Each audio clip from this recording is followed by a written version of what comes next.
बीच में रोकना चाहूंगा, हमारे साथ बातचीत के लिए अफजाल अंसारी जी सपा सांसद हैं, वो जुड़ गए हैं, उनका भी रुख करना चाहूंगा। अफजाल जी, जेएमडी न्यूज पर बहुत बहुत स्वागत है। तमाम तरह के बयान जो है वो आपने दिए हैं। वर्तमान बयान जो है कि इलाहाबाद की कुंभ की तैयारी शुरू हो गई, अगर वहां एक मालगाड़ी गांजा भरकर भेज दो तो सारा खप जाएगा, और साधु संत जो है वो मठ में गांजा पीते हैं। किस तरीके से इस बयान को देखते हैं और क्या जरूरत पड़ गई इस तरह के बयान की, अफजाल अंसारी जी? देखिए, मीडिया के भाइयों से मुझे अनुरोध करना है कि ये तोड़ मरोड़ के बयान को आप लोगों की तरफ से प्रस्तुत किया गया है। ऐसा बयान नहीं दिया, न मेरी ऐसी कोई मंशा है। मैं साधु संत और महात्माओं का खुद बहुत सम्मान करता हूँ और उनके आशीर्वाद मुझे प्राप्त होते हैं। मैं कभी ऐसा बयान न दिया हूँ, न देना चाहता हूँ। प्रसंग था जो तस्करी हो रही है हमारे क्षेत्र में।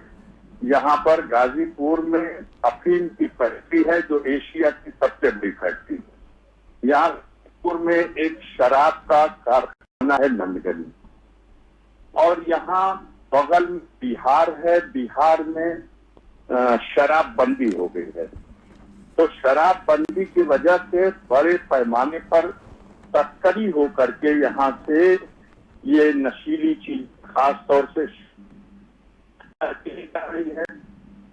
उधर से गांजा तस्करी करके इस क्षेत्र में लाया जा रहा है।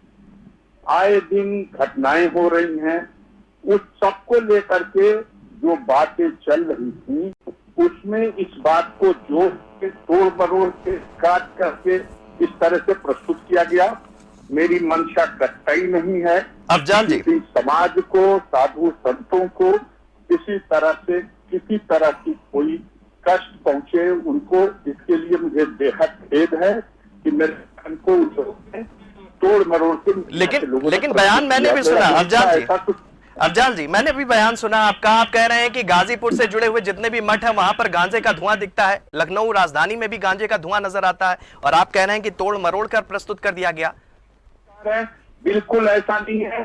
आप अपनी बात दूसरे के मुंह में मत डालिए। आप कह सकते हैं कि के मठों में गांजा, मैं गाजीपुर में एक का मठ है, पर कीनाराम बाबा का, यहाँ पर मौनी बाबा का मठ है, यहाँ पर भुरकुरा का मठ है।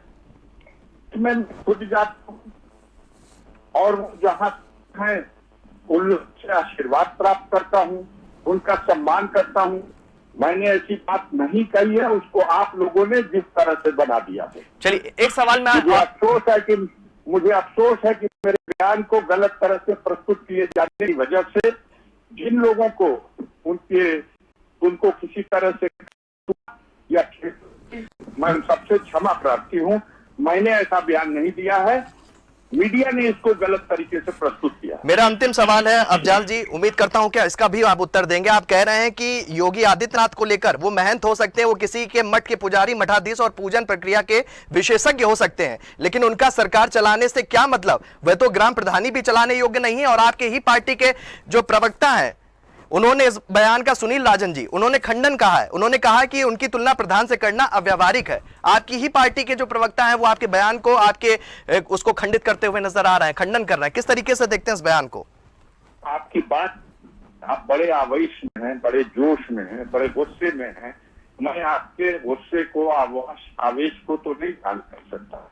आपने अज्ञात नंबर से मुझे फोन किया, मैंने उठाया, रिस्पांस दिया, नमस्कार जी। मेरा एक सिर्फ सवाल है, मैं इस पे आपका स्पष्टीकरण चाहता हूँ अफजाल जी। ये कैसा पर्टिकुलर भाई जी, किसी विषय पर जब कोई बात होती है, उस विषय पर उस समय क्या कहा गया, कहाँ का सर कहाँ का पैर आप लगाते रहते हैं, ये कौन सी बात होती है?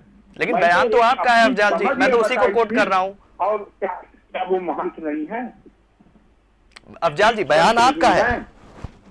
अब तो पूछ रहे हैं आपसे। हमने अगर कहा है कि वो एक बड़े महंत भी हैं, संत भी हैं, और धार्मिक क्रियाकलापों के लिए पूरी तरह से जानकार हैं, परिपक्व हैं, और कई एक ऐसी चीजें हैं जिसकी वजह से मेरी ये मान्यता है, जो राजनेता को जो उसका भाव और व्यवहार और वक्तव्य होना चाहिए मैं उनके वक्तव्यों को तमाम सुनता रहता हूँ और उसके आधार पर मैंने ये कहा कि वो इस तरह से व्यवहार करते हैं कि ग्राम प्रधान इस तरह का व्यवहार, उसके यहाँ भी अगर विपक्ष में चुनाव लड़ने वाला कोई व्यक्ति अगर अपना कागज लेके जाता है कि इस पे मोहर लगनी है आपकी, इस पे आपका प्रमाण पत्र चाहिए, तो ग्राम प्रधान भी उसे अपनी जिम्मेदारी का निर्वहन करता है। चलिए, लेकिन यहाँ जिस तरह का वातावरण बना दिया गया है, उस प्रसंग में मैंने ये बात कही है।